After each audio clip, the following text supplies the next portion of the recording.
Bab 1152. Melihat semua ini, hati Bu Cheng tiba-tiba tenggelam, tidak tahu kenapa pria kekar ini punya foto mereka. Yang lebih mengejutkannya adalah bahwa informasi dasar tentang dirinya, Lin Yu, Bai Rentu, dan lainnya, termasuk perkiraan tinggi, berat, dan peringkat tingkat kemampuan mereka, tertulis di bawah foto. Dia tidak bisa membantu tetapi menelan ludahnya, dan tiba-tiba menjadi defensif. Dengan hati-hati meletakkan kembali kertas itu, lalu mengulurkan tangan dan meraih belati yang telah jatuh ke tanah di kejauhan, dan menyembunyikannya di belakangnya. Dia melirik ke arah di mana pria kekar itu bergegas, lalu kulitnya tiba-tiba berubah, dan hatinya kaget. Saya melihat bahwa pria kekar itu sangat cepat, hampir sebanding dengan Lin Yu. Meskipun dua pria bertopi atas berlari keluar lebih dulu, setelah beberapa pasang surut, pria kekar itu bergegas di belakang mereka dan memimpin ke arah pohon suci di belakang pria bertopi teratas.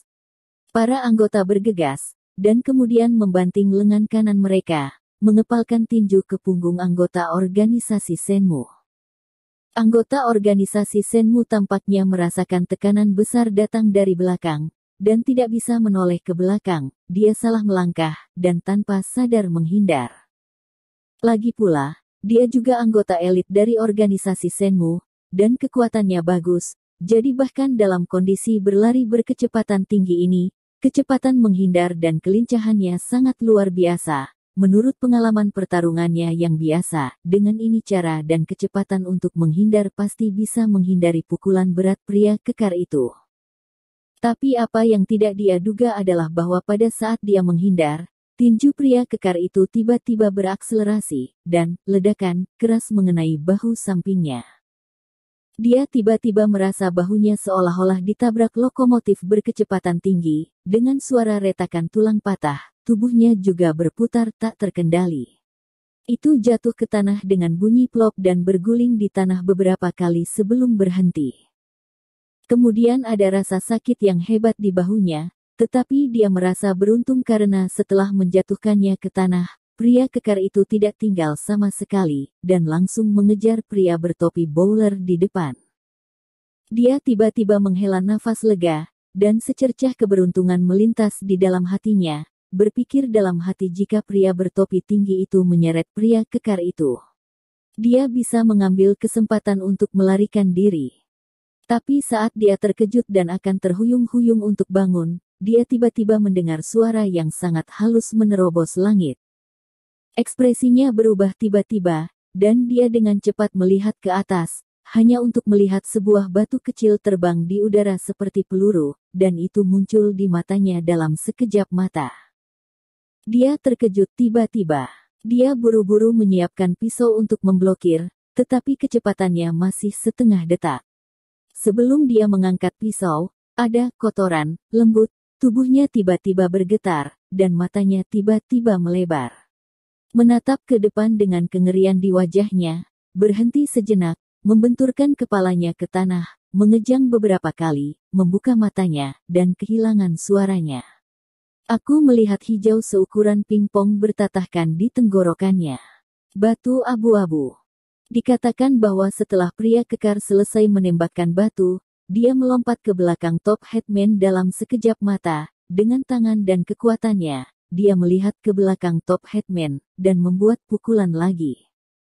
Tapi si pria top sepertinya sudah menduganya, sebelum pukulan pria besar itu datang, pria top-top itu sudah mencengkeram pedang dengan pedang berujung ke belakang dan membantingnya ke belakang, bilah tajam itu menghadap perut bagian bawah pria besar itu. Dengan kecepatan secepat itu, tubuh pria kekar yang sudah berat itu tidak bisa berhenti sama sekali, dan dia langsung menuju ujung pedang. Melihat ujung pisau itu hendak menusuk perut bagian bawahnya, pria kekar itu tiba-tiba menembak tangannya, meraih bilah pedang itu, dan membantingnya ke samping. Pada saat yang sama, di satu sisi tubuhnya, ujung pisaunya meluap-luap. Segera setelah kekuatan di tangannya tidak berhenti, pembuluh darah biru di lengannya tiba-tiba membengkak, dan pergelangan tangannya terbalik. Dengan bang, pedang tempa stainless steel ini patah. Wajah pria bertopi bowler tiba-tiba berubah, dan dia buru-buru melepaskan pisau genggamannya dan berbalik. Sebuah siku memukul leher pria kekar itu dengan keras, dalam upaya untuk menjatuhkan pria kekar itu. Tapi tepat saat sikunya hendak mengenai leher pria kekar itu, sebuah tangan besar seperti besi tiba-tiba menyambarnya dengan petir. Menjepit sikunya dengan keras. Pria bertopi bowler itu tiba-tiba gemetar, dan panik untuk beberapa saat. Di satu sisi tubuhnya, tangan yang lain mencuri satu persatu ke dada pria kekar itu, tetapi pria kekar itu sepertinya sudah lama dipersiapkan, dan tangan yang lain memegang pisau yang patah. Dia mengambilnya, dan hanya mendengar satu pukulan, pedang yang patah itu menghunjam ke pergelangan tangan pria bertopi bowler itu. Apa? Pria bertopi bowler tiba-tiba berteriak, dan ada rasa sakit yang menusuk hati di lengannya.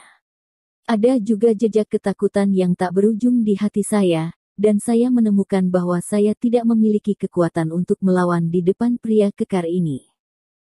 Namun, rasa sakitnya tiba-tiba berakhir, karena tangan lelaki kekar yang memegang pisau yang patah itu tidak berhenti bahkan setelah pisau itu menusuk ke lengan bawahnya. Itu menembus rahangnya dengan sangat cepat. Engah. Terdengar suara pisau tajam menembus daging, dan pria bertopi itu bergetar, kemudian kekuatan di tubuhnya dengan cepat keluar, dan sorot matanya langsung redup. Setelah pria kekar itu melepaskannya, dia gemetar dan jatuh tersengal-sengal di tanah.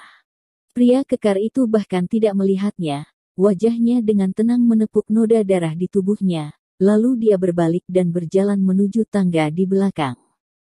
Bu Cheng menyaksikan serangkaian tindakan pria kekar itu, dan merasa ngeri. Dia merasa bahwa keterampilan pria kekar itu tidak normal, dan membunuh dua anggota organisasi Shenmue ini seperti berburu dua anak ayam. Dia hanya melihat keterampilan ini pada 3 orang sejauh ini.